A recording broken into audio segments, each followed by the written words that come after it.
ඊට කරමු එන අයට සම්බන්ධ වෙන්න. කළමනාකරන භූමිකාවන් කියපුවම මේක ගැන කතා කරේ 1970 වගේ දශකයක හිටපු කළමනාකරණය පිළිබඳ මහා විශාරදයෙකු හෙන්රි මිට්ස්බර්ග්. මේ වචන මම කිව්වා ඔයගොල්ලන්ට අවශ්‍යයි කියලා. මේ කළමනාකරණය පිළිබඳ ප්‍රශ්න පත්‍රයේදී මේගොල්ලෝගේ නම් මේ වර්ෂ මොන පොත්වලද මේවා ලිව්වේ කොයි විදිහටද පදනම වුනේ කියන එක අහනවා යාගේ. එතකොට හෙන්රි මිට්ස්බර්ග් 1970 වගේ එයාගේ රෝල් අප්‍රෝච් කියන පොතේ නැත්නම් භූමිකා ප්‍රවේශය කියන පොතේ තමයි කළමනාකරුවන් කරන්නේ කුමක්ද what's managers do යන්න විස්තර කරලා තියෙන්නේ. එතකොට 1970 කියන්නේ මෑත භාගයේ නේද? සමහරවිට ඔයගොල්ලෝ ඉපදිලත් නැහැ, අපි ඉපදිලත් නැහැ 1970 වෙනකොට. ඉතින් ඒ වගේ කාලෙක තමයි මේ කළමනාකරන භූමිකා ප්‍රවේශය නැත්නම් රෝල් අප්‍රෝච් කියන එක ලෝකෙට හඳුන්වා දීලා තියෙනවා. ඒ අනුව හෙන්රි මිට්ස්බර්ග්ට අනුව කළමනාකරන භූමිකා තුනක් තියෙනවා. අන්තර්පුජ්‍යල භූමිකාව, තොරතුරුමය භූමිකාව, තීරණමය භූමිකාව. මතක තියාගන්න ඕනේ ඒවා අන්තර්පුජ්‍යල භූමිකාව, තොරතුරුමය භූමිකාව, තීරණමය භූමිකාව.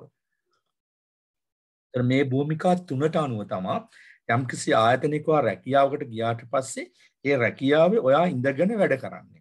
ඒ වගේම මේ හෙන්රි මිට්ස්බර්ග් 1970 වගේ කාලේ මේ ගැන පොඩි අදහසකුත් දීලා තියෙනවා මොනවද Tamanට කරන්න තියෙන කාර්යයන් කියලා. අද වෙනකොට මේවා ඉතින් පොඩ වෙනස් වෙයි. ඉතින් මේ නම් වලින්ම මිනිස්සු ස්ථානගත වෙන්නේ නැහැ. විවිධ නම් තියෙනවා ආයතනයට බඳවා ගන්නකොට විවිධ නම් වලින්. නමුත් හෙන්රි මිට්ස්බර්ග්ගේ මේ කියන concept එකට මේ කියන සංකල්පයට අනුව තමයි ඒ කණ්ඩායම ස්ථානගත වෙන්නේ. ඉතින් මැනේජ්මන්ට් දන්නවා කියන්නේ මේ පිළිබඳ දැනුමක් ඇතුව තමයි ඔය ආයතනය තුල වැඩ කරන්න සහ ඔය ආයතනයට බැඳෙන්න ඕනේ. අන්තර්පුජ්‍යල භූමිකාව interpersonal role. ඒකේ රෝල් භූමිකා වර්ග තුනක් තියෙනවා. නාම මාත්‍ර ප්‍රධානියා, ෆිගර්හෙඩ් කියන එක කෙනා, නායකයෙක් ඉන්නවා, ලීඩර්. ඒ වගේම සම්බන්ධතා ගොඩනගන්නෙකුත් ඉන්න පුළුවන් අන්තර්පුජ්‍යල භූමිකාවේ ලයිසන් කියන එක කෙනා. ඒතර මේ එක එක්කෙනාගේ භූමිකාවේ ස්වභාවයකුත් තියෙනවා. අන්තර්පුජ්‍යල භූමිකාවේ නාම මාත්‍ර ප්‍රධානියා ලිපි ලේඛන අසං කරනවා. ආමුත්තන් පිළිගන්නවා. ආයතන වෙන උත්සවවලට සහභාගී වෙනවා. ඒ වගේ දේවල් තමයි යා කරන්නේ. නායකයා කරන්නේ අන්තර්පුජ්‍යල භූමිකාව වෙන නායකයා ආයතනයේ කටයුතු වඩාත් හොඳින් ඉටු කරවා ගැනීම සඳහා යටත් අයව පොළඹවා ගන්නවා. අපි කළමනාකරණයේ ආර්ට් එකක් කියලා දැන් කතා කරලා තියෙන කලාවකට අනුව ඉදිරියේදී අපි කතා කරනවා ඒක සයන්ස් එකක් හැටියට. සම්බන්ධතා ගොඩනගනවා. ආයතන තුල ආයින් බාහිරව ජාලයක් ලෙස sannivedana වල නිරත වෙන කෙනා තමයි සම්බන්ධතා ගොඩනගන්න. ඒ අනුව තොරතුරුමය භූමිකාවෙත් ඉන්නවා 3 දෙනෙක්. තොරතුරු රැස් කරන්න නෙව්සන් ටෙක් කෙනා, තොරතුරු බෙදා හරින්න ඩිසමිනේටර්, ඒ වගේම ප්‍රකාශකයා ස්පීක් පර්සන් කියලා. තොරතුරු රැස් කරන්න විවිධ මූලාශ්‍ර වලින් ආයතනට අවශ්‍ය කරන තොරතුරු ලබාගෙන එනවා. එයා තමයි තොරතුරු අරගෙන එන තොරතුරු රැස් කරගන්නවා. තොරතුරු බෙදා හරින්න තෝරා ගන්නල තොරතුරු යටත් අය වෙත බෙදා හරිනවා. හරිද? ප්‍රකාශකයා තෝරා ගන්නල තොරතුරු සාරාංශ කර මොනවාද යටත් අය වෙත බෙදා හැරීම සිද්ධ කරනවා. තොරතුරු ගන්න තොරතුරු යටත් අය වෙත බෙදා හැරීම සිද්ධ කරන්නේ ප්‍රකාශකයා. නැත්නම් ප්‍රකාශ කරන්නේ එයා. එතකොට හෙන්රි මිට්ස්බර්ග් කියන ඔය පදනමේ තමයි ඕනම ආයතනයක් වැඩ කරන්නේ. දැන් උදාහරණයක් ඇරි අපි ගත්තු රූපවාහිනී නාලිකාවක් ගත්තොත් මේ තොරතුරුමය භූමිකාවක් එයා කරන්නේ. එතකොට එයා ඒගොල්ලෝ ඉන්න තොරතුරු රැස් කරන, තොරතුරු බෙදා හරින්න, ප්‍රකාශකයෝ නේද? දැන් නිවුස් කියනවා කියලා කියන්නේ තොරතුරු ප්‍රකාශ කරනවානේ. ඒ වගේ අවස්ථා අපිට යොදා ගන්න පුළුවන්. තීරණමය භූමිකාව. මෙතන ඔන්ටර්ප්‍රෙනියර් කෙනෙක් ඉන්නවා, ව්‍යවසායකයෙක් ඉන්නවා. ආයතන තුළ වෙනස්කම් නිර්මාණය කර ස්ථාපිත කරන්න මේ ව්‍යවසායකයා. හරිද? ඔන්ටර්ප්‍රෙනියර් තීරණමය භූමිකාවේ තමයි සමාජයට ඔන්ටර්ප්‍රෙනියර් ඉන්නේ. ආරවුල් සමනය කරන්න ඩිස්ටර්බන්ස් හැන්ඩලර් කෙනෙක්. අසාමාන්‍ය අවස්ථාවලදී නිවැරදිව ක්‍රියාකාරකම් ගන්න නැත්නම් ක්‍රියාමාර්ග ගන්නවා. දැන් ගත්තොත් එහෙම වර්තමානයේ තියෙන HR ඩිපාර්ට්මන්ට් එක. HR එකෙන් කරන්නේ ඒ වගේ යම්කිසි අසාමාන්‍ය තත්ත්වයක් ආයතන ඇති වෙනවා නම් එදිනදා ක්‍රියාකාරකම් වලට බාධාවක් ඇති වෙනවා. අන්න ඒගොල්ලෝ මැදිහත් වෙලා ඒක විසඳනවා. සම්පත් බෙදා හරින්න රිසෝස් ඇලොකේටර්. සම්පත් ලැබිය යුතු නිශ්චිත පුජ්‍යලෙන් තීරණය කරනවා. ආයතනයේ තියෙන සම්පත් කාටද නිවැරදිව බෙදලා යන්න ඕන කියලා තීරණය කරන්නේ මේ සම්පත් බෙදා හරින අය. හරිද? ඒගොල්ලෝ එක එක නම් වලින් ආයතනය තුල ඉන්නවා. ඉතින් ජෙනරල් මැනේජර් කියයි නැත්නම් මැනේජින් ඩිරෙක්ටර් කියයි විවිධ නම් වලින් ඉඳීවෝ. හරිද? ඒවා අපි කතා කරලා තියෙන නිසා මේක ඇවිල්ලා 1970 කාලේ හෙන්රි මිට්ස්බර්ග් කියපු කළමනාකරන සංකල්පයක්.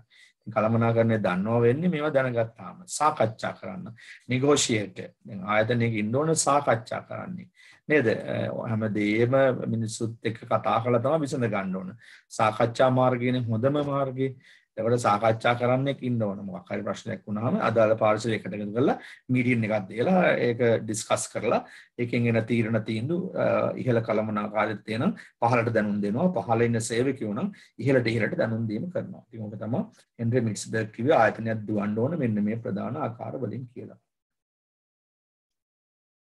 ඒ ටික පිළිබඳ අදහසක් වාට ආවා. කළමනාකරුවෙකුගේ සාර්ථකත්වය. කළමනාකරුවෙකුගේ සාර්ථකත්වයත් හරිය වැදගත්. කළමනාකරුවෙක් සාර්ථක කෙනෙක් වෙන්න ඕන. අසාර්ථක නම් එයා කළමනාකරුවෙක් වෙන්න බෑනේ. කරන දේ මනා ලෙස කරන්නානේ කළමනාකරුව. අපි හොඳින් දන්නවා. කරන දේ මනා ලෙස කරන්න තමයි කළමනාකරුව. එහෙනම් එයා සාර්ථක වෙන්න ඕන. සාර්ථක කළමනාකරුවන් විවිධ පසුබිම් වලින් ඩිෆරන්ට් බෑග්ග්‍රවුන්ඩ්ස් වලින් ආයතනයට එනවා. උන්ට පුළුල් දැනුමක් තියෙන ඒ වගේම හැකියාවක් සුවිශේෂී පෞරුෂ ගුණාංග ඔහුට තියෙනවා. හරිද? පරේක්ෂකයන් විසින් සොයාගෙන තියෙනවා මේ කළමනාකරුවන්ට සාර්ථකත්වයේ කෙරෙහි බලපාන ලබන වැදගත් විචල්යන්. විචල්යන් කියන්නේ එකකට එකක් විවිධ අවස්ථාවලදී වෙනස් වෙනවා. එතකොට විවිධ පසුබිම් වලින් එනවා. විවිධ අධ්‍යාපන පසුබිම් වලින් විවිධ මිනිස්සුන්ගේ ස්වරූප තියෙනවා ගෑනු පිරිමි ભેදව තියෙනවා කළමනාකරුවන්ගේ ඊට පස්සේ වයස පිළිබඳ ભેද තියෙනවා ඊළඟට දේශපාලන සම්බන්ධතා ඔය වගේ විවිධ එක්ස්පීරියන්ස් තියෙනවම ආයෙනවා ඒගොල්ලන්ට පුළුල් දැනුමක් තියෙනවලු හැකියාවක් තියෙනවලු සුවිශේෂ පාරිශෝධික ගුණාංග තියෙනවලු හැබැයි ඔහුගේ සාර්ථකත්වයට මෙන්න මේ ප්‍රධාන කරුණු තුන බලපානවලු three major variables තියෙනවා හරිද variables කියන්නේ වෙනස් වෙන සුළු බව යුක්ත දේවල් හරිද managerial abilities කළමනාකරුවන්ට හැකියාව තියෙනවා කළමනාකරුවන්ගේ හැකියාව තා වටිනවා කළමනාකරුවන්ගේ සාර්ථකත්වයට managerial motivation කළමනාකරුවන්ගේ අභිප්‍රේරණය කළමනාකරුවා තමා විසින් තමා පෙළඹ වෙන්න ඕන ඒ වගේම opportunity of manager හරිද manager කළමනාකරණයට තියෙන එතන මැනේජ්මන්ට් කිව්වත් කමක් නැහැ කළමනාකරණයට තියෙන අවස්ථාව. දැන් කළමනාකරුවෝ හැකියාව නැතුව ඕන තරම් ඉන්න පුළුවන් ඇබිලිටි එකක් නැහැ. ඔය එනවා උදේ යනවා ආවස ගෙදර යනවා. බෑග් එකක් කරන උදේ එනවා පේනවා ආවස ගෙදර යනවා පේනවා. ඒගොල්ලෝ කළමනාකරුවන් නෙවෙයි. හරිද? ඒගොල්ලෝ කර්මකාරයන් කියලා ආයතන හඳුනනවා. ආයතනයේ කර්මයක් එයා. හැබැයි කළමනාකරුවා එහෙම නෙවෙයි උදේ එනකොට good morning කොහොමද කියලා කතා කරලා අදටද දීලා hina වෙලා ආයතනයේ ඉන්න සේවකත් එක්ක ටිකක් සුහදව කතා බහ කරගෙන තමයි තමන්ගේ රූම් එකට යන්නේ. ඒ ගිහිල්ලත් ඒක අතරින් ඉන්නේ එළියට ඇවිල්ලා මිනිස්සුත් එක්ක වැඩ කරනවා. එතන කළමනාකරුවන්ට වැඩ කරන්න හැකියාව තියෙන්න ඕන. ඒ වගේම කළමනාකරුවා තමා විසින්ම මොටිවේට් වෙන්න ඕන. කළමනාකරුවාට විවිධ බාධක එනවා. අභ්‍යන්තර බාධක, බාහිර බාධක, ඒ වගේ බාධක ගොඩක් කළමනාකරුවාට එනවා. තමන් මොටිවේට් වෙන්න ඕන. මොනවාවත් අටලෝ දහමට අනුව මම නොසලී ඉන්න පුජ්‍යලෙක් කියලා. මම ආවේ කළමනාකරණය පිළිබඳ රැකියාවකට. එනම් මම ඒ රැකියාව කිසිම හිගයකින් තොරව ආයතනයට අසාධාරණයක් නොවෙන්න කරනවා කියලා අභිප්‍රායණය තියෙනවා. මොකද කාලය විසින් විසඳනවලු ගොඩක් දේවල්. සමහරට මේ දැන් ඇති වෙන ප්‍රශ්නේ හෙට උදේට හැමෝටම අමතකයි. කාලය විසින් ප්‍රශ්නේ විසඳලා. එඳ කළමනාකරුවා මොටිවේට් වෙන්න ඕන. එයා ඇවිල්ලා පෙඩ් අප් වෙන්න බෑ. පෙල් ඩවුන් වෙන්න බෑ. මානසිකව වැටිලා අනේ මට තමයි ඔක්කොම වෙන්නේ මම තමයි වැරදිකාරයා කියලා කළමනාකරුවා හිතුවොත් කළමනාකරුවට උඩට යන්න බෑ. ඒ වගේ කළමනාකරුවට තමන්ට self motivation එකක් තියෙන්න ඕන කළමනාකරණයට. opportunity of manager. හරිද opportunity කළමනාකරණය කරන්න අවස්ථා තියෙන්න ඕන. සමහර අවස්ථා වැටිලා යනවා නැති වෙලා යනවා. කළමනාකරුවන්ට තියෙන අවස්ථා සමහර දේශපාලඥයන් නිසා මේ නිසා නැත්නම් අද ලංකාවේ පොලිසිය වගේ තැන් වලට ප්‍රශ්න තියෙනවා ගොඩක් නේ දේශපාලඥයෝ අත පොල කරන්න තියෙන වැඩ සමහරට කරන්න දෙන්නේ නැහැ. එතකොට කළමනාකරණය කරගෙන යන්න බෑ. ඒ මිනිසයා තමන් ওই සද්දන තින්න වෙන දෙයක් වෙද්දින් කියලා. නේද? පහුගිය දවසක ඔයාලා දකින්න ඇති අර කොවිඩ් පෙළපාලි කාර්ය උස්සගෙන ඉල බස් වලට දා ගන්නවා. ඔයගොල්ලෝගේ පැත්තෙන් හරියට දැන් මැනේජ්මන්ට් ඔළුවේ තියෙන අය කියන්න ඒක හරිද වැරදිද පොලිසිය කරපු වැඩේ. ඒවලේ මයික් එක ඔන් කරලා දාන්න කෙනෙක් කියන්න බලන්න. ඒ පොලිසිය එදා කරපු වැඩේ දැන් ඔයගොල්ලෝ මැනේජ්මන්ට් ඉගෙන ගන්න මැනේජ්මන්ට් කන්සෙප්ට් එකක් මම කියලා දෙන්න යනවා. එතකොට ඒ පොලිසිය ඒ උද්ඝෝෂක කරුවන් උස්සගෙන වයසක අත්තම්මලාරේ මේ කට්ටිය අරගෙන ගිහලා බස් වලට දාගත්ත එක හරිද වැරදිද?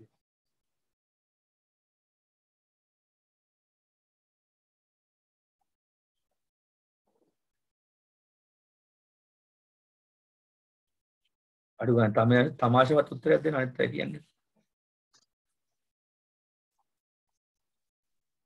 ඒක වැරදි සර්. මට්සකට උස්සන ගිහලා දාගත්ත එක වැරදි කියලා එක දරුවෙක් කියනවා. තව ඉන්නවද?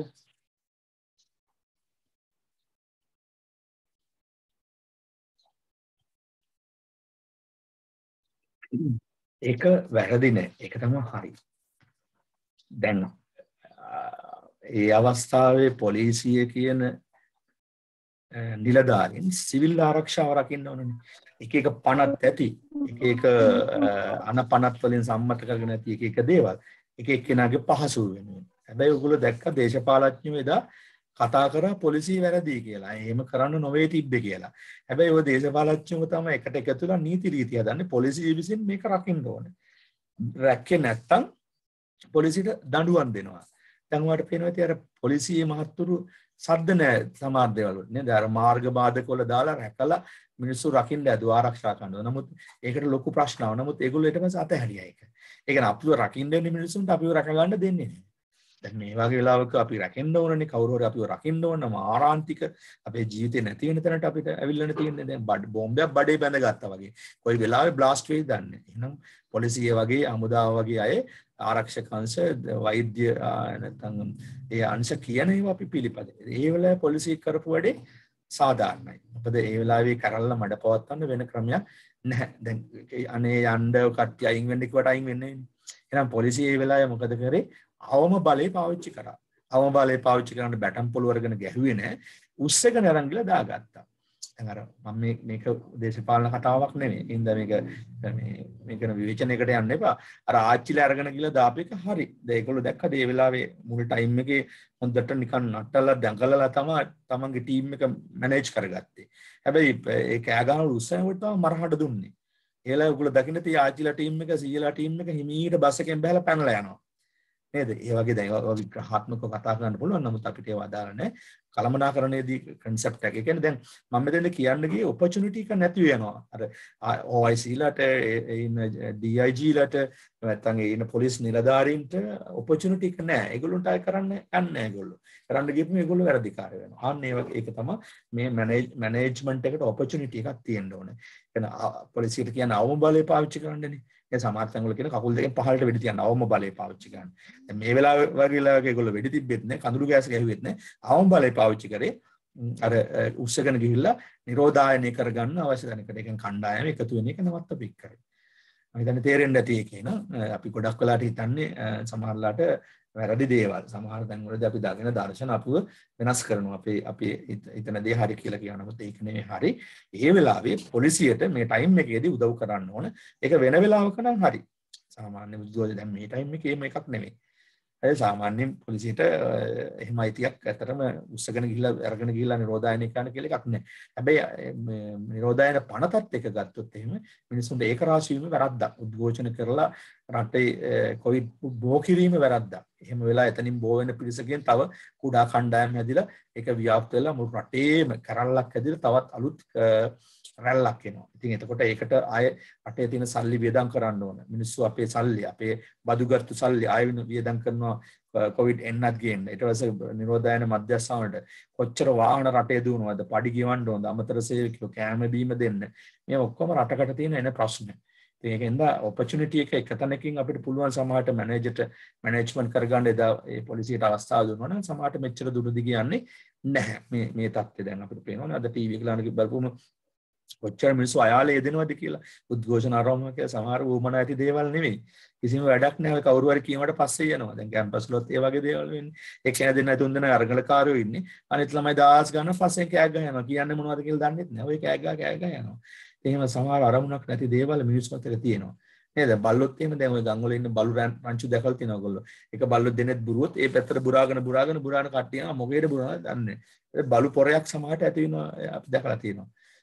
ආන්න ඒ වගේ තැනකට මිනිස්සු වැටීගෙන යනවා කියන එකයි මම මේ කිව්වේ. ඒතකොට ප්‍රධානීන්ට ආයතන වලින් කළමනාකරුවන්ට තියෙන්න ඕන කළමනාකරණය කරන්න ඔපචුනිටි එකක් අවස්ථාවක්. පොලිසියට ඒක නැති වෙලා ගිහිල්ලා තියෙනවා කියලා මම නිකන් අදහසක් හැටියට කියනවා. ඒක සමාජයට එහෙම නොවෙන්නත් පුළුවන්. නමුත් අපි බලන කෝණයෙන් එහෙම එකක් තියෙනවා. එහෙනම් ඔන්න හෙන්රි මිට්ස්බර්ග් කියපු විදිහට මොනවද තියෙන්නේ? සාර්ථක කළමනාකරුවන්ට තියෙනවලු මොනවද? සාර්ථකත්වයට කරුණු තුනක් abilities, motivation, ඒ වගේම opportunity.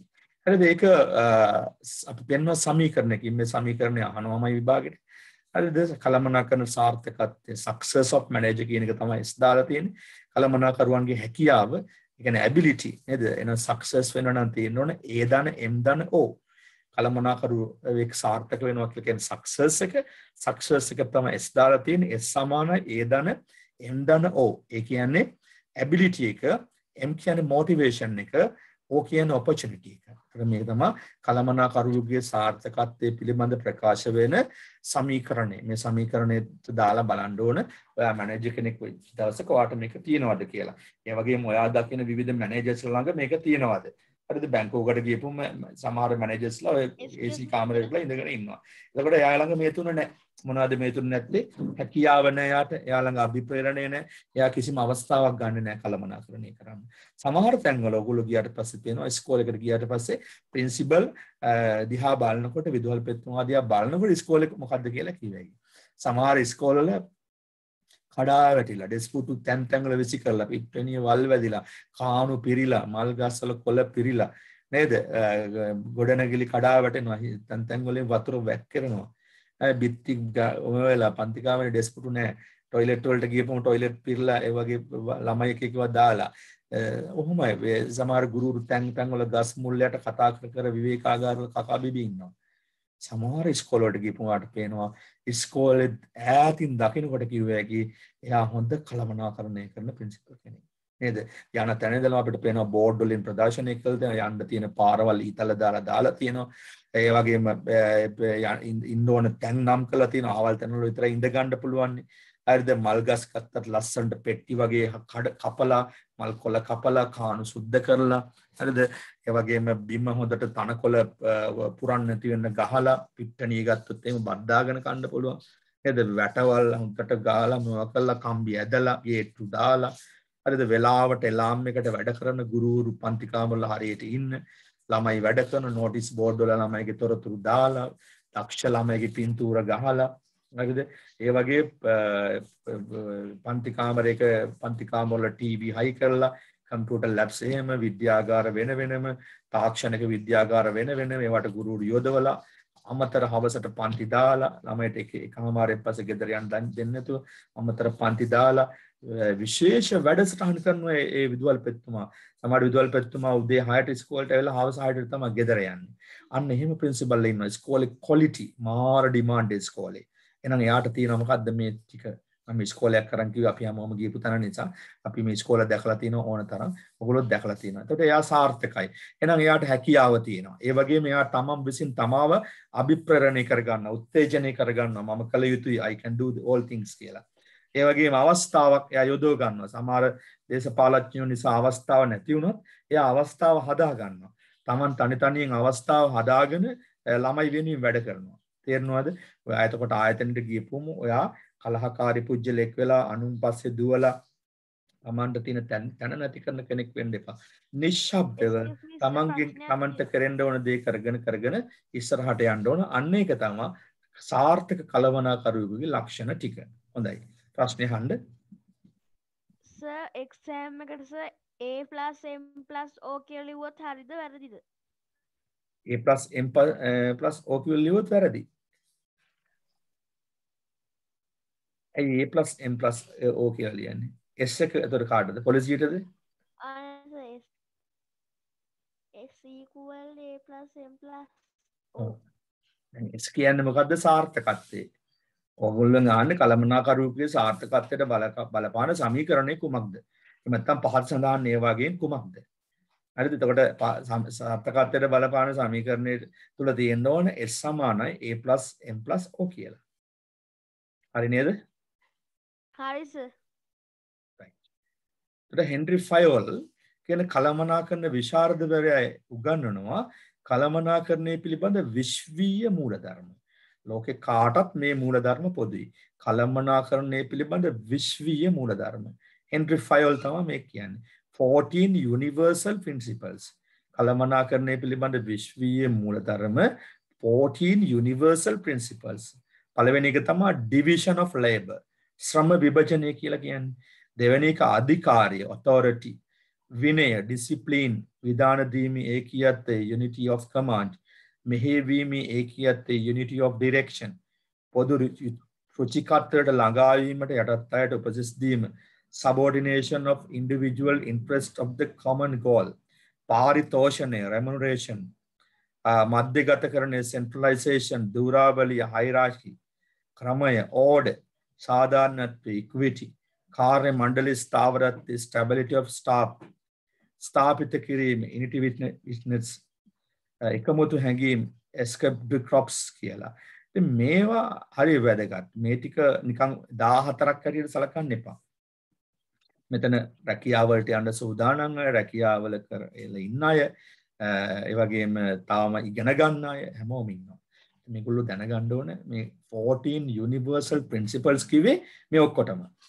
මේ විශ්වීය මූලධර්ම 14ක් හෙන්රි ෆයවල් කළමනාකරණයේදී කිව්වේ මේක concept එකක්, මේක සංකල්පයක්, මේක පාවිච්චි කරන්න කියලා කිව්වේ. මේක පාවිච්චි නොකරත් තමන්ගේ වැඩේ කරගෙන යන්න පුළුවන්. හැබැයි මේවා පාවිච්චි කරනවා නම් තමයි කළමනාකරණය වෙන්නේ. ශ්‍රම විභජනය. මොකද ශ්‍රම විභජනය කියන්නේ? කරන වැඩේ අනිත් අය අතර බෙදාගෙන කරන්න. දැන් සමහර ආයතන වල ගියපුවම තමන් විතරයි කරන්නේ, අය අනිත් අයට දෙන්නේ නැහැ. තමන් අනාගෙන හත්පොලේ ගා ගන්නවා සමහර තැන්වල. ශ්‍රම විභජනය. දැන් අපි බලන්න ගාමන්ට් ෆැක්ටරි එකක් ගත්තොත් එimhe ශ්‍රම විභජනය තියෙනවා. නේද? ගාමන්ට් ෆැක්ටරි රෙදි මහන තැනක්. අපි දුක් කමිසයක්. ඉස්ලාම කමිසේ ස්ටෝර්ස් වලින් රෙදි ගේනවා, කපනවා, කපලා ඒ රෙද්ද ඇඳ ගන්නවා අදාළ අපි කියන අර ඒකට අදා ගන්නවා කියලා මොකද්ද? ඒ කමිස මහන්න අවශ්‍ය කරන ක්‍රමවේදය එකන අර හුණු වලින් ඇඳලා ගාලා ඒ වගේ හදා ගන්නවා. ඒකට මම හිතන්නේ නමක් තියෙනවා, මට නම මතක් වෙන්න. එතන ඒක කරනවා. ඊට පස්සේ මහනවා.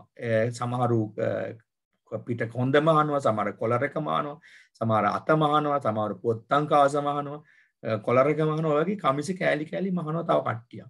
හරිද? මහලා එක කමිසයක් එකට එකතු වෙනවා එක තැනකදී අවසානයේදී. එකතු වුණාට පස්සේ තව තැනකදී බොත්තම් අල්නවා. තව තැනකදී ඒක මැදලා පැකට් කරලා අවසානයේ වෙළඳ පොළට යන්න සූදානම් කරනවා. ඒකට කමිසයක් වහන්නේ එක්කෙනෙක් නෙමෙයි.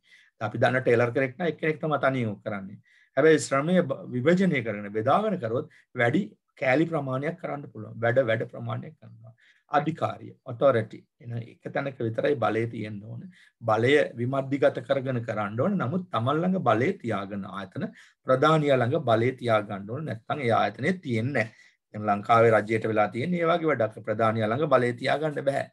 ඒ හේතුව දේශපාලන පක්ෂ ගණනාවක් එකට එකතු කරලා රට පාලනය කරනවා. ඒකට ඒගොල්ලෝ කියන විදිහට අපි නටන්න වෙලා තියෙනවා. ආයතන රජයේ ප්‍රධානියට සමහර තීරණ ඍජුව ගන්න බෑ ලංකාවේ තියෙන දේශපාලන ක්‍රමය. අධිකාරිය මදි. විනය ඕන වැඩක් කරන් ඩිසිප්ලින් එකක් තියෙන්න ඕන. විනයක් තිබ්බ නැත්නම් ඒ වැඩේ අරගෙන යන්න බෑ. සමහර අයගේ විනය බොහොම අඩුයි. විනය නැහැ. ප්‍රධානියා ළඟට ගිහලා හාසර් රෝසර් ගගා ඉඳලා එළියට ඇවිල්ලා එයාට අදිනවා අංචියක්. එයා මිනිහට වැඩේ අඩු ගානේ වාහනේ හුලං හරි අරින්න try කරනවා අපේ රටේ ලංකාවේ මිනිස්සු. විනය නැහැ. ඒ වගේම Tamanට වෙලාවට වැඩ කරන්න. උදේ එන්න ඕන ටයිම් එක, ටී ටයිම් එක, ලන්ච් ටයිම් එක, අවස ටී බ්‍රේක් එක, ගෙදර යන්න ඕන කීයද ඕවර් ටයිම් කරන්න කොහොමද? කොහේ නැහැ. Tamanට ඕන විදිහට කරනවා රාජ්‍ය ආයතන වල ඉන්නේ. තමා රාජ්‍ය ආයතන වල දැකලා ඇති ඉන්න නෝනලා මේ පොළ දවසට කූඩෙත්තරයි යනවා බඩු ගේන්න පොළට. මිනිස්සු ඇවිල්ලා පොලෙම ඉන්නවා. අර ඉස්සරහා බෝඩ් එක ගහන අහවල් නිලධාරිය නැත. සමහර නිලධාරි ඇත කියලා කියත් නැහැ වගේ. දැකලා තියෙන ඉස්සරහා රාජ්‍ය ආයතන බෝඩ් ගහලා තියෙන අහවල් නිලධාරිය නැත. ලේකම් නැත. ඒනකට කාර් එක තියෙනවා ඉන්නවා පේනවා. නේද? ඒගොල්ලෝගේ සමහරට පෞද්ගලික රාජ විනයක් නැහැ. නේද? විධානදී මේ ඒකියත් unity of command. එහෙනම් විධාන දෙනකොට ඉහළ සිට පහළට සහ පහළ සිට ඉහළට විධාන දීම ඉතා වැදගත් වෙනවා. එහෙනම් විධාන දීමේ ඒකියත්වයක් තියෙනවනේ. තමන්ගේ ප්‍රධානියා දෙවෙනියා තුන්වෙනියා හතරවෙනියා ඔහොම ගිහලා පහළට ගිහලා සේවකයෝ දක්වා යන්න ඕනේ. උඩින් පල්ලෙන් විධාන දුන්නොත් එහෙම සමහර ආයතන වල ඉන්න මධ්‍යම මට්ටමේ කළමනාකරුවන්ට ඒ විධානය යන්න නැතුව ගැටලු ඇති වෙනවා. මෙහෙවීම එකත් unity of direction මෙහෙවන්න ඕන. ඉහළ සිට පහළ සහ පහළ සිට ඉහළට මෙහෙවීම කරගන්න ඕන ආයතන ප්‍රධානියෙක් විසින්. නැත්නම් ඒ ආයතනේ කඩා වැටෙනවා. ගෙදර උනත් තාත්තට උඩින් අම්මා වැඩ කරන්න ගියොත් එහෙම ඒ ගෙදර තියෙන්නේ නැහැ. සමහර ගෙදර තාත්තලා නැහැ ඔය නිින්ද ගියා වගේ. තාත්තලා වයසට ගිහලා අම්මලා ටිකක් තරුණයි. ඒතර අම්මලා කියන දේ තමයි වැඩ කරන්න ඕනේ. සමහර ගෙදර අම්මයි තාත්තයි දෙන්නම වයසට ගිහලා ලොකු අයියා නැත්නම් අක්කා කියන දේ තමයි වැඩ කරන්න ඕනේ. ඒතර කිසියම් ක්‍රමවේදයකට විධාන මෙහෙවන්න ඕන ගෙදර උනත් නැත්නම් ආයතනයක් උනත්. හරි පොදු රුචිකත්වයට ළඟා වීමට යටත් අයට උපදෙස් දෙන්න ඕනේ.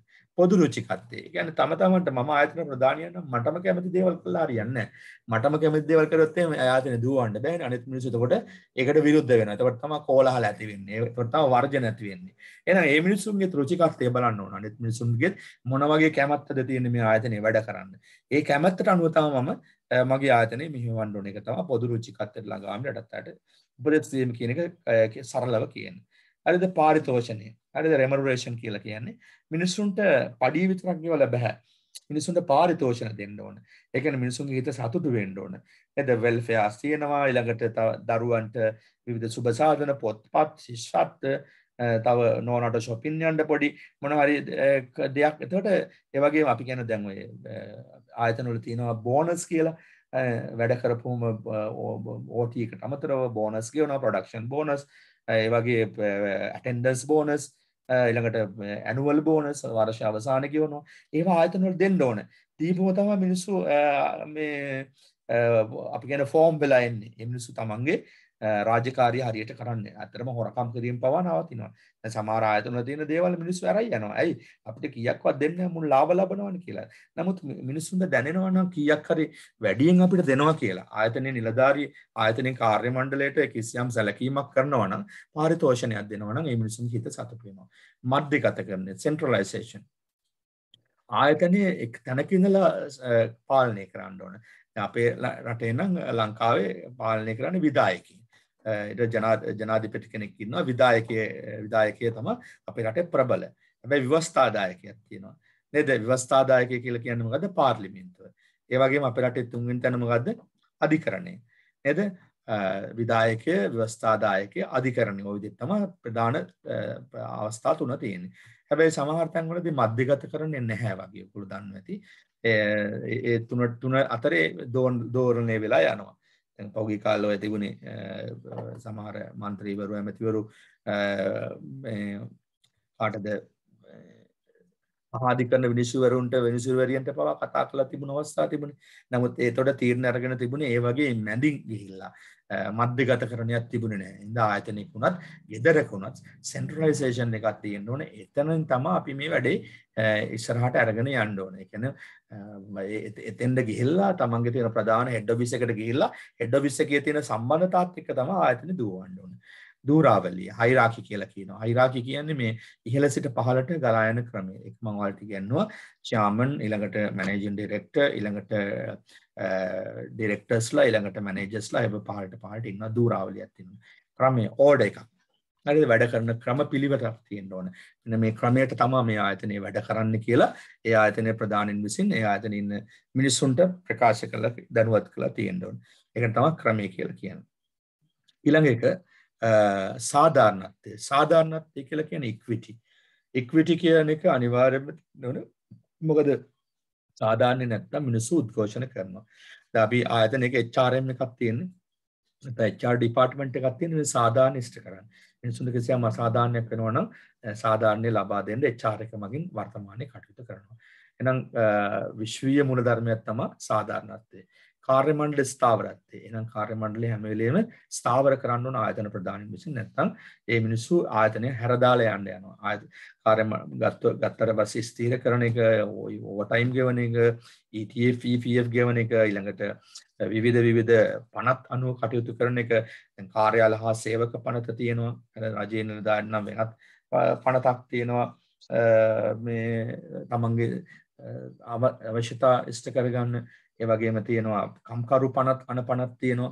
කම්කරු දෙපාර්තමේන්තුවත් එක්ක කටයුතු කරන. ඒ වගේ කාර්ය මණ්ඩලයේ ස්ථාවරතාවය හදන්න ඕනේ. එතකොට තමයි ඒගොල්ලෝ අපිත් එක්ක කාලයක් රැඳිලා ඉන්නේ. එහෙම නැත්නම් ඒගොල්ලෝ යන්න යනවා. වැටුප් වැඩිවීම කරන්න ඕන. දීමනා දෙන්න ඕනේ. මේ ඔක්කොම කරන්න ඕනේ. බලන්නකො හෙන්රි ෆයොල් මේක කියලා තියෙනවා මුළු ලෝකෙටම ගැලපෙන්න. හැබැයි සමහර තැන්වල මේක වෙන්නේ නැතුව තමයි ඔය පාර්ට බැල උද්ඝෝෂණ කරලා කෑ ගහලා සමහර ඒවා නම් ගොඩක් බොරු. නමුත් ඇත්ත දේවලුත් තියෙනවා. ඒ වගේම ස්ථාපිත කිරීම. හරිද? ස්ථාපිත කරන්න ඕන. නිතර දෙවේලේ එයාගේ අස්ථාවර භාවය නැතුව ස්ථාවරයි මං කියන හැඟීම ඇති කරන්න ඕන. තමන්ගේ පස්සේ වුණත් මම අදසිය ආයතනයක වැඩ කරගෙන මම මම හදිසි අනතුරකින් ජීවිතක්ෂයටපත් වෙනවා. හැබැයි මගේ ගෙදර මිනිස්සුන්ට මන් නිසා මේ වගේ දේවල් හම්බ වෙනවා. මෙහිම රක්ෂණයක් තියෙනවා මට. මට වෙල්ෆෙයාර් එකෙන් මෙහෙම දේවල් හම්බ වෙනවා. ආදි වශයෙන් ස්ථාපිත හැඟීම් මිනිස්සුන්ගේ තියෙන්න ඕන ආයතන තුල රැඳී ඉන්න. එකමුතු හැඟීම. හරිද? escape did crops කියලා වචනේ ඒක ලැතින් වචනයක්. ඒතර එකමුතු හැඟීම මිනිස්සුන්ගේ තියෙන්න ඕන. හරි එකමුතු හැඟීම ඇති කර ගන්න පුළුවන් නෙත් ආයතන ප්‍රධානියට. ආයතන ප්‍රධානිය දැනගන්න ඕන තමන්ගේ කාර්ය මණ්ඩලයට එකමුතු හැඟීම් ඇති වෙන විදියට වැඩ කරන්න. නැත්නම් ආයතනයේ එක කණ්ඩායම් ඇති වෙනවා, ටීම් ඇති වෙනවා, ඒ වගේම අරගල ඇති වෙනවා. එකමුතු හැඟීමක් නැත්නම් අපි එකා වගේ ඉන්නවා කියලා ටීම් වර්ක් එකක් තියෙන්න ඕන ආයතනය ඇතුලේ. දැන් ඔයගොල්ලෝ දන්නවනේ ක්‍රිකට් ගහන්න ගියොත් ටීම් වර්ක් එකක්. අපේ ලංකාවේ නෑ තමයි ඒක වෙනම දෙයක්. නේද? ෆුට්බෝල් ගහන්න ගියොත් ටීම් වර්ක් එකක් තියෙනවානේ. ඒ වගේ යම් කිසි කණ්ඩායමක් එකතුලා වැඩ කරනකොට ටීම් එකක් තියෙනවා නේද? එකමුතු හැඟීම තියෙන්න ඕන. අන්න ඉතින් ඒවා ටික තමයි මේ හෙන්රි ෆයල් කියලා අපිට කියලා දුන්නේ. කළමනාකරණය පිළිබඳ විශ්වීය මූලධර්ම මේ වගේ මුත් කීපයක් විභාගයට අහයි. ඉතින් මම මෙතනදී ඔයගොල්ලන්ට කියන්නේ මේ විභාගයට අහයි කියලා මේවා ගැන දැනගන්න එපා. ඔයාලා මැනේජ්මන්ට් ඉගෙන ගත්තා කියලා අනිත් අයට කියන්න මේවා ඉගෙනගෙන තියෙන්න ඕනේ. අනිත් අයට දැනෙන්න ඕනේ. සමහර තැන්වලදී කියන්න බෑ. අපි මැරෙනකන්වත් අපි මැනේජ්මන්ට් ඉගෙන ගත්තා කියලා කාටවත් කියන්න හම්බෙන්නේ නැහැ. ගුරුවරයෙකුට විතරනේ කියන්න පුළුවන්. නමුත් සාමාන්‍ය කෙනෙකුට කියන්න බෑනේ. හැබැයි දැනෙනවා.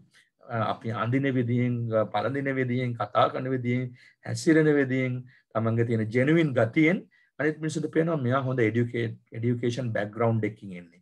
හරිද? සමහර අය එහෙම නැහැ. සමහර අයට එහෙම එකක් පෙන්වන්න විදියක් නැහැ. සමහර අය උගත්කම තියෙනවා නමුත් පෙන්වන්න බෑ. ඔහේ විට ගාගෙන කලිස මැදපෙක බාගෙට සමහරට ගවුමක් මොනවාද ස්කර්ට් බ්ලවුස් හඳලා නම් ඒවා ඉරීලා දාන සපත්තු දෙක පොලිෂ් කරලා නැහැ. දත් මැදගෙන නැහැ. කොණ්ඩේ කඩාගෙන නියපොතු වල ඊයර හොදපු වලං වල එහෙම දැලි දැන් මම මේ අගෞරව කරනවා නෙවෙයි අපිට පුළුවන් වෙනවනේ පොඩි මැනේජ්මන්ට් ගතියක් අපි ළඟ තියෙනවා අනිත් අයට අපිව ආස හිතෙන්න අපි ඉන්න ඕනේ අනිත් අයට නේද රවුල කොණ්ඩ කපාගෙන සමහර ඔය ආයතන වල මම දැකලා තියෙනවා ආයතන ප්‍රධානියාගේ නහෙන් මයිල් ගස් 10ක් 12ක් එළියට ඇවිල්ලා තියෙන සුදු පාට වෙච්චි මම එහෙම කිව්වට ඔයගොල්ලෝ වරදා ගන්න එපා එතකොට ඒකවත් කපාගෙන නැහැ රවුල කොණ්ඩේ කපාගෙන නැහැ නේද සමහර අය නාලා නැහැ ළඟට යන්න බෑ ගන්ධස්තරේ මේක නැහැ මේවා තියෙන්න ඕන ඒ තමන්ගේ ෆ්‍රෙෂ් ගතිය තියෙන්න ඕන අපි කියන්නේ ෆොෂ් වෙලා ඉන්න ඕන කියලා වර්තමානයේ ෆ්‍රෙෂ් කියන එක ටිකක් ෆොෂ් ගතියින් අපි ඉන්න ඕන ඇඳුම් පැළඳුම් අපිට නෑ තමයි නිතරම ගන්නම තියෙන එක මැදලා ඩීසන්ම නේද අපිට අපි හිතන අපි ළඟට එන බැරියර් එක බැරියර්ස් වැඩි අඩු වෙනවා අපි ළඟට එන බාධක අඩු වෙනවා අපේ පෙනුම තමයි out appearance එක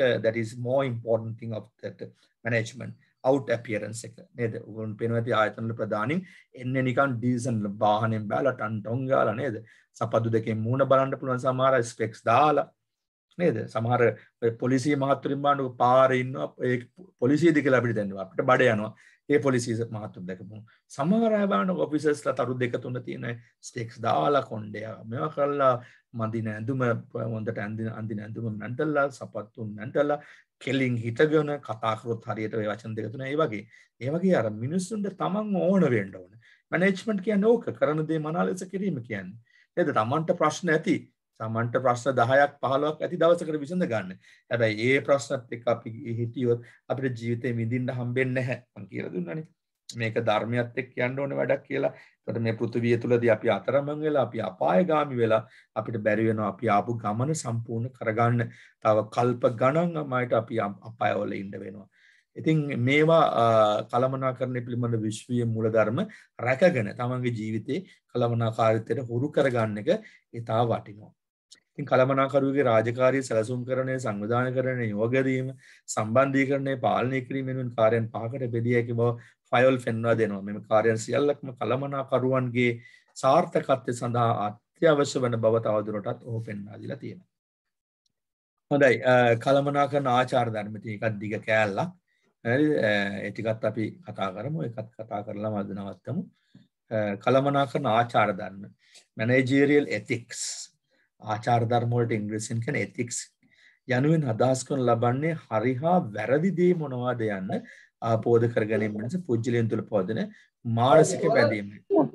හරි හා වැරදි දේ මොනවද යන්න පිළිබඳ අවබෝධ කරගන්න පුජ්‍යලයන් තුළ තියෙන මානසික බැඳීමට අපි කියන නම තමයි මොකද්ද? ethics කියලා කියන්නේ. එතකොට කළමනාකරණයේදී ethics වැදගත්. මේක මානසික බැඳීම moral obligation කියලා කියනවා. සංවිධානයක් සම්බන්ධව ගත්තට මෙම ආචාර ධර්ම ව්‍යාපාරික ආචාර ධර්ම business ethics කියලා කියනවා. කළමනාකරණ ආචාර ධර්ම සංවිධාන ආචාර ධර්ම organization ethic කියලා කියනවා. පරීක්ෂකයන් විසින් සොයාගෙන තියෙන ආකාරයට කළමනාකරණ ආචාර ධර්ම වල සංවිධාන වල ඵලදායීතාවය organizational productivity හොඳ වචන මේවා. හරිද? ethics productivity organizational productivity ක්‍රමවත් රාමුවක් systematic framework සකස් කර දුන්න ලැබේ. systematic framework එකක් හදලා දෙනවලු organizational productivity නැත්නම් සංවිධාන වල ඵලදායීතාවයට මේ ethics. කළමනාකරණ ආචාර ධර්ම කරේ කළමනාකරුවන්ගේ අගනාකම්. එහෙනම් මේ ආචාර ධර්ම වලට වැඩිම බලපාන්නේ අගනාකම් values කියන ඒවා. resume බලපානවා. කළමනාකරුවන් විසින් තමන්ගේ චින්තන ක්‍රියාවලිය හැසිරීම හැඩ ගන්වා ගන්න ලබන්නේ මූලික වශයෙන්ම ඔවුන්ගේ අගනාකම් වලට අනුවයි. එහෙනම් කළමනාකරුගේ මේ සිතීමේ ශක්තිය වැඩි වෙන්නේ අගනාකම්. මම ඉස්සලා අගනාකම් වලට දෙයක් කිව්වා. නේද? තමන් හැසිරීමෙන් තමන්ගේ පෙනුම වගේ දේවලුත් අගනාකම් තමයි. හරිද? එහෙනම් මේ මූලික වශයෙන් උගේ අගනාකම් වලට අනුවයි විශ්වාසය කියන්නේ අගනාකම් වැලියු එකක්. මිනිසුන්ට තියෙනවා කළමනාකරුවෙක් වුණාම විශ්වාසය කියන වැලියු එක. ඒ වැලියු එකක් වටිනාකමක්. පිළිගැනීම. ඔහුට තියෙන උන පිළිගැනීම. ඒ වගේම තියෙන උන ගරුත්වය, කැපවීම, අවංකභාවය, ගිනුම් කටයුතුභාවය. හරිද? වැනි අගනාකම් කළමනාකරුවන්ට වැදගත්. එහෙනම් කළමනාකරුවන්ගේ මූලික අගනාකම් ටික තමනවාද?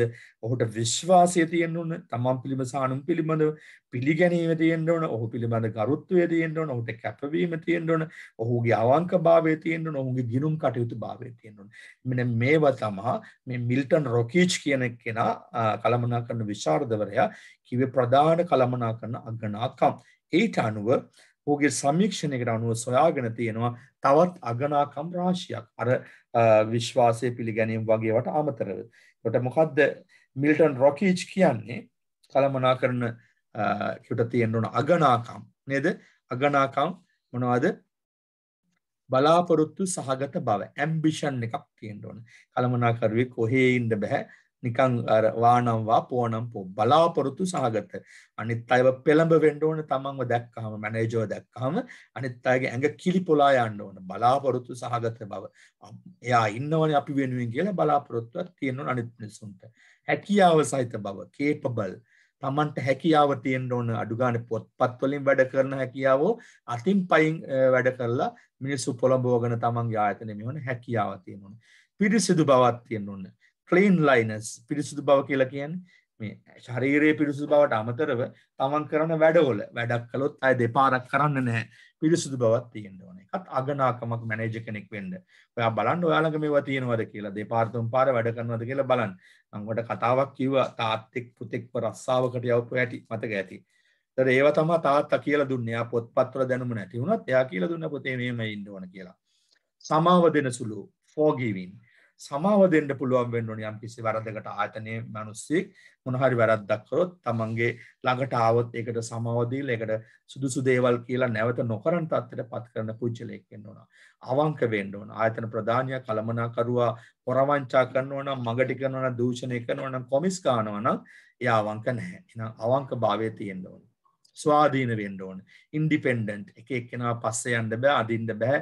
ආයතනයේ රතු පාට නෝනට වැඩි කැමති වෙන්න බෑ. නැත්නම් තව තමන්ගේ හිත ගිය කෙනාට වැඩ කරන්න බෑ. ස්වාධීන වෙන්න ඕන. තමන් ඉන්ඩිපෙන්ඩන්ට් පර්සන් කෙනෙක් වෙන්න ඕන.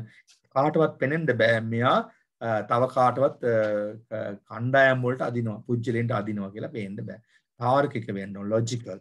හරිද? ඒක අගනාකමක් කෙනෙක් යමක් ආවට පස්සේ තමන් ළඟට ඒක තර්කානුකූලව ඔප්පු කරන කෙනෙක් වෙන්න ඕන. ඒ වගේම කීකරු වෙන්න ඕන. නේද? obedient. නේද? හැමෝටම කීකරු වෙනවා කියන එක නෙවෙයි. යම්කිසි අවස්ථාවකදී තමන්ට කවුරු හරි කෙනෙක් ඇවිල්ලා මොන හරි කිව්වොත් කීකරු වෙන්න ඕන. නේද? දැන් ඕගොල්ලොන්ට අපි උගන්වන ගුරුවරු සමහර දේවල් අපිට අමතකයි. මේක උගන්වලා මතක නැහැ. තියෙන තැන මතක නැහැ. කවුරු හරි ළමෙක් කිව්වොත් එහෙම මේක අහවල් එක අතන තියෙන්නේ මේක මෙහෙමයි කියලා අපි පිළිගන්න කීකරු වෙන්න ඕන. අන්න ඒක තමයි කීකරුකම වගේ කියන්නේ. එහෙම නැතු මේ හැමෝම කියන දේවල් වලට ඔළුව නමාන ඉන්න එක නෙවෙයි කීකරුකම කියලා කියන්නේ. අවස්ථානෝචිතව ඒක පාවිච්චි කරන්න ඕන. වග කියන සුළු responsible. ආයතන ප්‍රධානියා කළමනාකරුවා අනිත් අයට වග කියන්න ඕනේ. නැත්නම් ඒ ආයතනේ පවතින්නේ නැහැ. අනේ මම නම් දන්නේ මට නම් බෑ කියලා දමල ගහලා යනවනම් වග කියන්නෙක් වෙන්නේ නැහැ. විවෘත මනසක් තියෙන ඕපන් මයින්ඩඩ් වෙන්න ඕන. කළමනාකරුවෙක් වුණාම විවෘත මනසක් තියෙන්න ඕන. Open minded. ඒ කියන්නේ යාට හැම වෙලේම තීරණ ගන්න පුළුවන් වෙන්න විවෘතව සංවෘතව නෙමෙයි වහගෙන නෙවෙයි විවෘතව යම් තීරණ තීන්දුව ගන්න පුළුවන් වෙනවනේ. ඒකට අපි කියනවා විවෘත මානසිකත්වය කියලා. හංගලා ගහන්නේ නැහැ කියන එකයි ඔය කියන්නේ. ප්‍රබෝධමත් වෙන්න ඕනේ, cheerful. එයා හැම වෙලේම ඉන්න ඕන කතා කරලා hina වෙලා සතුටින් හලෝ කොහොමද ඒ වගේ කතා බහ කරලා මිනිසුත් එක්ක මිනිස්සු තමන් විත් අද්දව ගන්න පුළුවන් කෙනෙක් වෙන්න ඕනේ. එහෙම නැත්නම් අර සමහර ආයතන වල තියෙන පර්මිෂන් ගන්න ඕන ඇතුළට යන්න ඕන කියලා දොරට තට්ටු කරලා ඇතුළට යන ඒවා සාමාන්‍යයෙන් අපි ළඟ තියෙන යම් මැනර්ස් නේ. ඒක වෙනම දෙයක්. නමුත් දොරවල් වහගෙන කළු බීදුරු දාගෙන අනිත් අයට පේන්න තින්න බෑ. හැම වෙලෙම ප්‍රබෝධමත් වෙන්න ඕන. අපි කියන්නේ පොඩි මාසයකට සැරයක් පොඩි පාටි එකක් දාලා කට්ටිය එක්ක සෙට් වෙලා සින්දුවක් කියලා ට්‍රිප් එකක් ගිහිල්ලා එහෙම ඉන්න කළමනාකරුවෝ තමයි ඉස්සරහට යන්නේ. හැබැයි ඒගොල්ලන්ට වැඩි කල් යන්න බෑ සමහර තැන්වල දැන්. එහෙම කරන්න ගියොත් එimhe කකුලෙන් ඇදලා අර ඔපචුනිටි එක නැති කරනවා. ඉතින් තමන් දැනගන්න ඕනේ ඒකට ඉස්සරහට යන්න. දැන් අපි ඉදිරි කාලයකදී මාකටිං ඉගෙන ගන්නවා. ඔයගොල්ලෝ ආවොත් ඒකදී අපි කතා කරනවා සොෆ්ට් එක එහෙම ගැන. හරිද? ඉතින් ඒවා ඉගෙන ගන්න තව ටිකක් ඉස්සරහට යන්න ඕනේ. මෙතනින් පස්සේ මාකටිං කියන හොඳ කෝස් එකක් ඔයාලා ඉගෙන ගන්න ඕනේ මේ වගේ දේවල්. එහෙම ඉගෙන ගත්තම තමයි මැනේජ්මන්ට් වල ගොඩක් පැති වලට යන්න පුළුවන්. ඊට අමතරව HRM මම කෝස් එකක් කරනවා. ඒක වෙනම ඉගෙන ගන්න පුළුවන්. ඊට අමතරව ෆයිනෑන්ස් කරනවා, මූල්‍ය කළමනාකරණේ. ඉතින් මේවා ඉගෙන ගන්න ජොබ් වලට යන්න. ඉන්න ජොබ් වල හොඳ තැන් වලට යන්න. තමන්ගේ ප්‍රොමෝෂන් හදාගන්න. right. ඒ වගේම උත්සාහවන්ත වෙන්න ඕන, courageous. නේද? එයා හැම වෙලේම උත්සාහවන්ත පුජ්‍යලෙක් වෙලා ඉන්න ඕන. එයා නිකන් අනේ මන් නම් දන්නේ නැහැ මට නම් කරන්න බෑ. ඔයාලා බලන්නකෝ කියලා කියන කෙනෙක් වෙන්න බෑ. උපකාරශීලී වෙන්න ඕන, helpful. හැම වෙලේම කෙනෙකුට කරදරයක් ගැටලුවක් වෙච්ච ලාට එතනට ගිහිල්ලා එයාගේ අවශ්‍යතාවය මොකද්ද බලලා උපකාරශීලී වෙන්න ඕන. අදිසිය අපි හිතමුකෝ දැන් මම ආයතන ප්‍රධානියා මට තියෙනවා වාහනයක් කාර් එකක්. අදිසිය නිලධාරියෙක් කවුරු හරි කෙනෙකුගේ වැටිලා කකුල කැඩෙනවා. මං ඉන්නවා නම් 3 wheel එකක් ගෙන පල්ලා මෙයා මේ අරයි යන්න හොස්පිටල් කියලා වැඩක් නෑ. මගේ උපකාරශීලීත්වය නෑ. මම මගේ ඩ්‍රයිවර්ට කතා කරලා ටක් ගාලා මෙයා අරගෙන යන්න හොස්පිටල් කියලා මගේ වාහනේ දෙන්න ඕන. උපකාරශීලී. අන්න ඒ වගේ මං කියලා කියන්නේ. හදිසි කාට හරි කරදරයක් ගැටලුවක් ලා එනවා. නේද? එයාට ලෝන් එකක් ඉල්ලනවා. ඉතින් ඒ ලෝන් එක ටක් ගාලා දෙන්න එයා ගිහිල්ලා ආයතනයේ HR එකට ගිහිල්ලා කතා කරලා මෙයාට ඉක්මනට මේ ලෝන් එක කරලා දෙන්න කියලා උපකාරශීලී වෙන්න. මොකද ආයතන ප්‍රධානියා කිව්වොත් ඉක්මනට වැඩේ වෙනවනේ. මනක් කල්පිත වෙන්න ඕනේ. හරිද? ඉමේජිනේටිව්. ඒ කියන්නේ යාගේ සිතුම් පිටුම් නිතරම යා කල්පනාකාරී වෙන්න ඕනේ. යා සිතන පුජ්‍යලයක් වෙන්න ඕනේ. හෙට මොකද්ද කරන්නේ? ඊළඟ සතියේ මොකද්ද කරන්නේ? මොකද්ද මම මේ ආයතනයේ වෙනුවෙන් කරන්න ඕන නව නිර්මාණය? ආදි වශයෙන් මනක් කල්පිත භාවයක් තියෙන්න ඕනේ. බුද්ධිමත් වෙන්න ඕනේ. ඉන්ටෙලිජන්ට් වෙන්න ඕනේ. බලන්නකො මිල්ටන් රොකීච් කොච්චර දේවල් අපිට කියලා තියෙනවද කියලා අපි ළඟ මේවා තියෙනවද කියලා ඔයා උරගා බලන්න ඕනේ. එතකොට තමයි ඉගෙන ගන්න වෙන්නේ. ඉන්ටෙලිජන්ට් බුද්ධිමත්ද ඉගෙනගෙන තියෙනවද? සමහරව ඉගෙනගෙන තියෙනවා ඩිග්‍රී 2 3කුත් තියෙනවා, මාස්ටර්ස් තියෙනවා, PhD එකකුත් තියෙනවා. ඒවට බුද්ධිමත් නැහැ. නේද? දැනුම තියෙනවා, නොලෙජ් එක තියෙනවා. තමයි බුද්ධිමත් නැහැ. බුද්ධිමත් බව තියෙන්න ඕන. ඒ කියන්නේ තැනට උචිත විදිහට Tamanට වැඩ කරන්න තියෙනවා. ආදර බර වෙන්න ඕන. ලවින් නේද? ගොඩක් ආයතන වල මේවා තියෙනව නේද? ආයතන වල තැන් වල ලවින් තියෙනවා මේ දවස්වල නේ. දැන් ලවින් මේ පේන්නත් කරනවා නොපේන්නත් කරනවා. දැන් ෆෝන් වල එහෙම නේද ආයතන වල අවසට ගෙදර ගියපුවමත් ආයතන ඉන්න කට්ටිය ලවින් වල ඉන්නවා. පවුල් කඩා වැටෙනකන් ලවින් කරනවා. ඒකද මේ ආදර බර කිව්වේ? නෑ, ඒක කෑදරයට කරන වැඩක්. ඒක නෙවෙයි ආදර බර කිව්වේ. තමන්ගේ සෙනෙහස ආයතන ඉන්න නිලධාරීන් වෙත දෙන්න ඕන. තමන්ගේ සෙනෙහස දුන්නම තමයි ඒක ආදර බර කියලා කියන්නේ. ඒ කියන්නේ හැම වෙලේම හැමෝම පිළිගන්න ඕන, කතා කරන්න ඕන. කොහොමද නම කියලා, එහෙම නැත්නම් මල්ලි නංගි කියලා, එහෙම තමන්ගේ නිලධාරියෙක් නම් නිලධාරියගේ නම කියලා කොහොමද එන්න කියලා, ඉඳ ගන්න කියලා. හරිද? තමන්ගේ රූම් එකට ආපුවම මොන හරි වතුර ටිකක් දෙන්න, තමන් ඉන්නවනේ සේවක සේවිකාව එන්න කියලා තේ එකක් දීලා, එහෙම පොඩි ආදර බර ගතිය, සෙනෙහ බර ගතියක් දක්වන්න ඕන. ආය පාරක් එන්න යා තමන්ගේ රූම් එකෙන් එළියට අරින්න ඕන. ආචාරශීලී, පොලයිට් වෙන්න ඕනේ. හැම වෙලේම මොකක්ද වෙන්න ඕන? ආචාරශීලී වෙන්න ඕන. කෙනෙකුට සලකන්න ඕන නම් ඒ කෙනාට සලකිය යුතු කෙනෙක් බවට පත් වෙන්න ඕන. දැන් අපි හිතමු සමහර මන් දැක්කම මේ වෙද පෝස්ට් එකක් තිබුණා මේ යම් ඇමතිවරයෙක් හාමුදුරුවෝ නමක් හිටගෙන ඉන්නවා මේක ළඟ.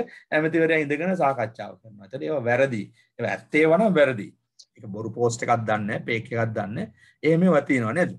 දැන් මං කාලයක් ඉගන්නවා තැනක ඉගන්නකොට චුටි සාමාන්‍යයෙන් ස්වාමීන් වහන්සේලා දෙනමක් මට දඩස් ගාලා නැමිලා වැන්දා සර් කියලා ළමයි වඳිනකොට. ඉතින් ඒක මට ඒ වෙලාවේ පාලනය කරගන්න බැරි වුණා. එනකොට ඒ ස්වාමීන් වහන්සේලා දෙන්න වැන්දා. නමුත් මට ඒක මට අතින් අල්ලලා මං පත්තෙන් අල්ලලා නැගිට්ටුවා ස්වාමීන් වහන්සේ මට පෞසිත් දෙනවා වඳින්න එපා කියලා මම කරුණු පස්සේ පැහැදිලි කරලා දුන්නා. හරිද? සාමාන්‍යයෙන් ස්වාමීන් වහන්සේලා දෙන්නේ. ඉතින් අපි ආචාරශීලී වෙන්න ඕන ඒ වගේ තමන් ගැන තමන්ට ආඩම්බරෙන් ඉන්න. එතකොට තමන්ගේ වැඩිමහලු අයට සමහර ආයතන වල ඉන්නවා වයසක ගියපු අය සමහර වෙලාවට ආයතන ප්‍රධානිය කතා කරන ඒ ලොක්කා කියලා කතා කරන්නේ වයසක ගියපු අයට. හරිද? ඔන්නම තිබුණා. හරිද? කතා කරන්නේ ලොක්කා කියලා. එතකොට එහෙම කතා කරන්න හොඳ නැහැ. ඒ ලොක්කොම හේනවා නේද? සමහර මේ වයසට ගිහලා ඉන්නවනම් කියන්නේ කොහමද මේ නාකිච්චි මේ එහෙම කතා කරන අය ඉන්නවා. එතකොට ඒ තමන්ගේ ආචාරශීලී බව නෑ අම්මේ තාත්තේ නැන්දේ කියලා කතා කරන්න අපිට පුළුවන්කම දෙන්න මේ කටවල් දීලා තියෙන ඕවටනේ නේද? එහෙමයි මේ තමන්ගේ ආයතනේ හදාගන්නේ. ස්වයං පාලනය තියෙන්න ඕන. self controlled එකක් තියෙන්න ඕන. ආයතනයේ ඉන්න නිලධාරියා ප්‍රධානියට තියෙන ඕන self control එකක්. තමන් අනිත් අයව කුපිත වෙන උනොත් තමන් කුපිත වෙන්නේ නැතුව ඉන්න ඕන. තමන් ඒ මිනිස්සු පාලනය කරගන්න පුළුවන් ක්‍රම හදා ගන්න ඕන. ඒ වගේම තමන්ව පාලනය වෙන්න ඕන. ආයතන ප්‍රධානිය හිතෙනවා මට මේකේ තියෙන සල්ලි වලින් කොටසක් ගන්න පුළුවන්. යම්කිසි හොරයක් මරයක් කරන්න පුළුවන් අනිත් අයට දැනෙන්නේ නැති වෙන්න. එහෙනම් self control වෙන්න ඕන. එහෙම නොකර ඉන්න. නේද? ඒ වගේම ආයතන තියෙන වාහන, බඩු භාණ්ඩ, සියලු ද්‍රව්‍ය තමන් අනවශ්‍ය ලෙස පාලනය කරන්න යන්න හොඳ නැහැ. self control වෙන්න ඕනේ. ඉතින් මෙන්න මේ වගේ ස්වභාවයන් කලමනාකරුවෙක් තියෙන්න ඕන කියලා මිල්ටන් රොකීච් අපිට කියලා දුන්නා. right. එහෙනම් අද ඊට වඩා අපි කතා කරන්නේ මේවා හොඳින් කියවන්න, බලන්න, බලලා තමන්ගේ ජීවිතයට මේවා ඇප්ලයි කරගන්න කියලා මම ඔයාලට හැමදාම කියන්නේ. right. අපි අදට ක්ලාස් එක නතර කරනවා. මම ඔයගොල්ලෝගෙන් අහනවා හෙට කොහොමද ක්ලාස් කරනවද? ඔයගොල්ලන්ට අමාරුද?